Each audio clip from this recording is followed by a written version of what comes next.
ben Menno Ganzenvoort en ik ben al sinds 46 bij het Zwaluwen lid. Dus dat is 77 jaar. Ja, want hoe oud wie in jou toen? Toen was ik 13 jaar. Schoenen en alles, dat was een groot probleem. En voetbalschoenen helemaal. En toen had ik 2 vriendjes die voetbalden bij Leeuwarden. Die waren wat verder. En van de ene kreeg ik een linkerschoen en van de andere de rechter. Dus het waren 2 verschillende schoenen, maar zo ben ik begonnen. Nou, dat ging ook best. En heb je inmiddels nou wel zelf squon? Ja, ja. Wat is er zo mooi aan voetbal?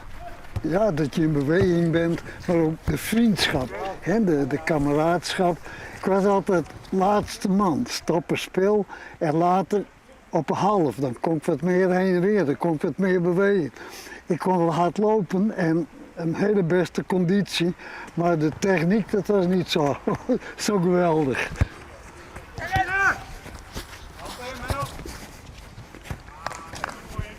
Maar nou steen je dus op doel. Ja, dat is vanwege. Ja, ik ben nou ook gauw en moe.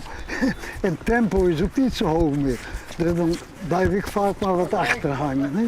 Je kent de bal nog wel inhouden. Af en toe dan lukt dat nog wel. Ja, daar heb ik ook nog wel aardigheid aan. Ja, Noppert is er niks bij. Nee. Wat voor voetballer is Menno? Fanatiek. Hij wil graag, dolgraag winnen en verliezen heeft hij Nederland. Dat is een goede instelling. Hij blijft wel sportief. Ja, ja, ja. En wat voor team hebben je nou in actie zoeken? Nou, dit is 65 plus. De meeste zijn 70 plus, 1 van 60. Ik ben 80 en Menno is 90. Dus dit team dat speelt hier al 16, 17 jaar als veteranenploeg. En die heeft de prachtige naam Avondrood. Zaf jullie hem nog net als mij? Nee hoor, we gaan gewoon nog rustig door. En zolang het wil, dan doen we dat. Nou, ik heb nog gezegd, ik bezie het tot aan de kerst.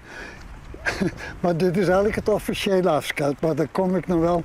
Maar ik moet maar eens kijken, dat weet je niet. Hè? Ja, mooi. Ben je de Heintje Davids van de Zwaluwen?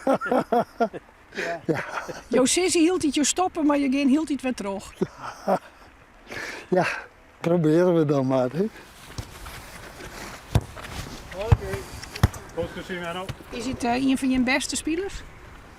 Ja, dat was een van onze beste spelers. Hij is nou 90.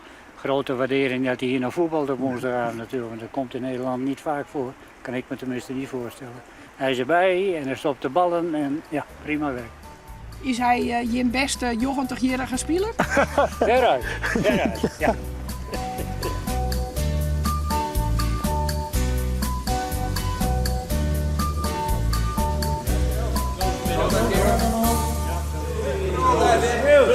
In de kamer. Ja.